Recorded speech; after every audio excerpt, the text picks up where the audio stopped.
तो सबसे पहला सवाल में पूछा गया कि मुख्यतः एक सेब में किस प्रकार का अम्ल मौजूद होता है। तो आपको बता दूं कि एक सेब में मैलिक अम्ल पाया जाता है।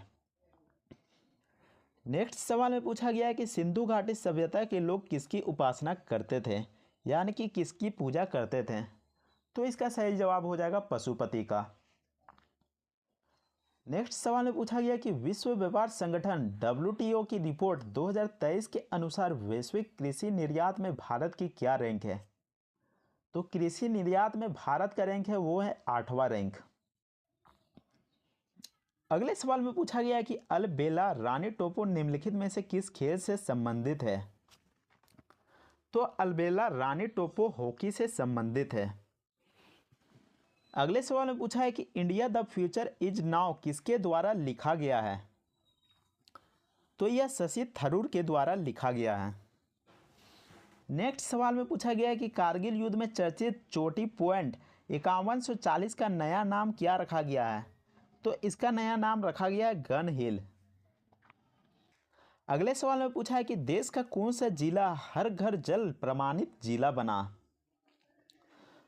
तो जिला का नाम है बुरहानपुर। अगले सवाल में पूछा गया कि निम्नलिखित में से किसे नीति आयोग का नया CEO नियुक्त किया गया है। तो इसका सही जवाब हो जाएगा VR सुब्रमण्यम। नेक्स्ट सवाल में पूछा गया कि निम्नलिखित में से कौन सा पर्वत यूरोप में स्थित नहीं है। तो यूरोप में कौन सा पर्वत स्थित नहीं है। तो आपका जवाब हो जाएगा एटलस। अगले सवाल में पूछा गया है कि प्लासी के युद्ध के दौरान सिराजुद्दौला की सेना का प्रधान सेनापति कौन था। तो उसका सेनापति था मीर जाफर। नेक्स्ट सवाल में पूछा गया कि निम्न में से कौन दिल्ली सल्तनत के सैयद राजवंश से संबंधित है। तो सैयद राजवंश से कौन संबंधित है। तो इसका जवाब हो जाएगा खिलजी खां। नेक्स्ट सवाल में पूछा गया कि पेरिस ओलंपिक 2024 में भारत की ओर से मुक्केबाजी में सबसे कम उम्र के ओलंपिक में रेफरी कौन बने थे। तो इसका सही जवाब हो जाएगा lieutenant colonel Kapilan Sai Ashok. Next सवाल में पूछा गया कि जनगणना 2011 के अनुसार सर्वाधिक लिंगानुपात किस राज्य का है। तो सर्वाधिक लिंगानुपात पूछा गया, तो इसका सही जवाब हो जाएगा केरल। अगले सवाल में पूछा है कि निम्न में से रंगभूमि द एरिना ऑफ लाइफ उपन्यास किसने लिखा था। तो रंगभूमि द एरिना ऑफ लाइफ उपन्यास मुंशी प्रेमचंद्र के द्वारा लिखा गया था। निम्न में से कौन सा मिलान सही नहीं है। तो यहाँ पर देख सकते हैं लोकताल झील जो कि मणिपुर में स्थित है, और सांभर झील जो कि राजस्थान में स्थित है, और लोनार झील जो कि महाराष्ट्र में स्थित है। लेकिन जो हुसैन सागर है वो कर्नाटक में स्थित नहीं है। वो कहाँ पर है, वो आपका तेलंगाना में स्थित है। तो ऐसे में सही जवाब हो जाएगा ये हुसैन सागर कर्नाटक।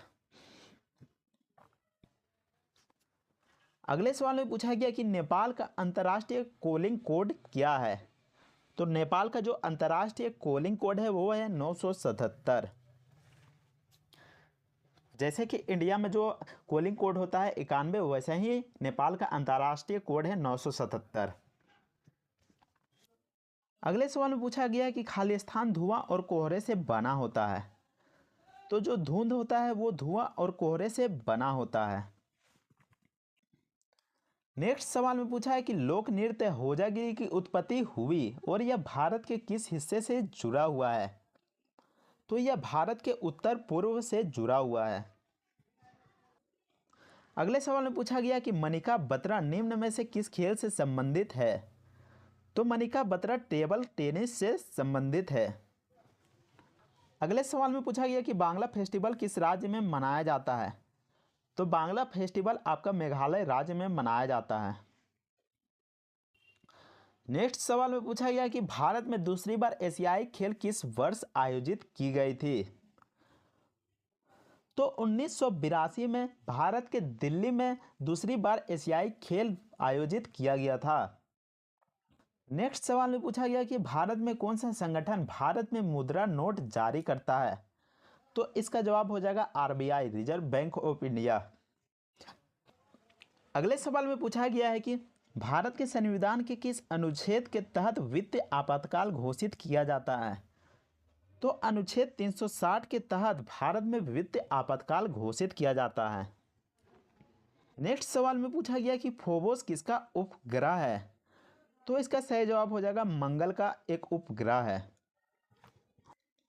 अगले क्वेश्चन में पूछा गया कि हल्दी घाटी का युद्ध कब हुआ था? तो हल्दी घाटी का युद्ध हुआ था 18 जून 1576 को। नेक्स्ट सवाल में पूछा गया कि विश्व प्रेस स्वतंत्रता दिवस कब मनाया जाता है? तो यह आपका 3 मई को मनाया जाता है। नेक्स्ट क्वेश्चन में पूछा है कि भारत की संचित निधि किस अनुच्छेद से संबंधित है? तो आपका जो ये सही जवाब हो जाएगा 266 अनुच्छेद। नेक्स्ट सवाल में पूछा गया पर्यावरण शिक्षा केंद्र कहाँ पर स्थित है? तो यह आपका अहमदाबाद में स्थित है। नेक्स्ट क्वेश्चन में पूछा गया who lives if India dies किसका प्रसिद्ध नारा है? तो यह जो नारा है जवाहरलाल नेहरू का नारा है। नेक्स्ट क्वेश्चन में पूछा है कि लाओस की राजधानी क्या है? तो इसकी राजधानी वियंतियाने है।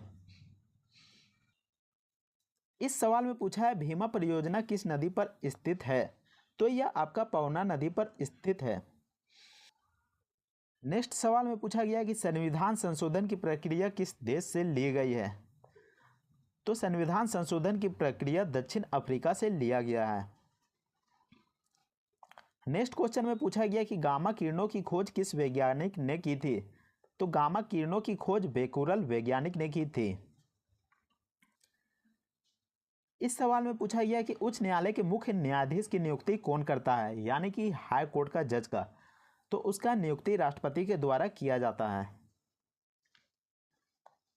इस सवाल में पूछा गया कि मनसबदारी प्रणाली किसने आरंभ की थी? तो मनसबदारी प्रणाली अकबर ने शुरुआत किया था। इस सवाल में पूछा गया कि किस दिन अंतर्राष्ट्रीय अहिंसा दिवस के रूप में मनाया जाता है? तो अंतर्राष्ट्रीय अहिंसा दिवस 2 अक्टूबर को मनाया जाता है, जिस दिन गांधी जी का बर्थडे रहता है। अगले क्वेश्चन में पूछा गया कि बाबूजी के उपनाम से किन्हें याद किया जाता है? तो इसका सही जवाब हो जाएगा जगजीवन राम। यहाँ पर बाबूजी पूछा है तो आपको यहाँ पर ध्यान रखिएगा, अगर बापूजी पूछता है तो यहाँ पर महात्मा गांधी हो सकता था। इस सवाल में पूछा गया कि संविधान का कौन सा संशोधन राजनीतिक दल बदल से संबंधित है? तो आपका सही जवाब हो जाएगा 52वां संविधान संशोधन। इस सवाल में पूछा गया निम्नलिखित में कौन सा पंचायती राज से संबंधित है? तो इसका सही जवाब हो जाएगा बलवंत राय मेहता समिति। अगले सवाल में पूछा गया कि कौन विदेशी आक्रमणकारी कोहिनूर हीरा एवं मयूर सिंहासन को लूटकर अपने स्वदेश ले गया? तो इसका सही जवाब हो जाएगा नादिर शाह। नेक्स्ट क्वेश्चन में पूछा गया कि हाल ही में चर्चा में आए अंतिम पंगाल कौन से खेल से संबंधित है? तो ये कुश्ती से संबंधित है। नेक्स्ट क्वेश्चन में पूछा गया कि विशुद्ध रूप से संगमरमर का गुंबद इनमें से किस मुगल इमारत में सबसे पहले देखा गया? तो इसका सही जवाब हो जाएगा एतमादुल्ला का मकबरा में। नेक्स्ट क्वेश्चन में पूछा गया कि सांची का स्तूप किस शासक ने बनाया था? तो सांची का स्तूप अशोक ने बनवाया था। नेक्स्ट क्वेश्चन में पूछा गया कि डॉल्फिन रिसर्च सेंटर की स्थापना कहाँ की गई थी? तो डॉल्फिन रिसर्च सेंटर की स्थापना पटना में की गई थी। अगले सवाल में पूछा गया कि भारतीय संविधान के अनुसार निम्न में से कौन सा मूल अधिकार नहीं है? तो मूल अधिकार कौन सा नहीं है? तो सूचना का अधिकार आपका मूल अधिकार नहीं है। अगले क्वेश्चन में पूछा गया कि ग्रीन पार्क स्टेडियम कहां पर स्थित है? तो इसका सही जवाब हो जाएगा कानपुर में। अगले सवाल में पूछा गया कि भारत की संविधान सभा किसके प्रस्ताव पर बनाई गई थी? तो इसका सही जवाब हो जाएगा कैबिनेट मिशन। नेक्स्ट और अंतिम सवाल में पूछा गया कि नौजवान भारत सभा किसने स्थापित किया था? तो इसका सही जवाब हो जाएगा सरदार भगत सिंह ने। तो उम्मीद करते हैं आपको यह वीडियो पसंद आता है तो वीडियो को लाइक जरूर कीजिएगा और चैनल को सब्सक्राइब भी कर लीजिएगा। तो चलिए मिलते हैं नेक्स्ट वीडियो में, तब तक के लिए जय हिंद, वंदे मातरम।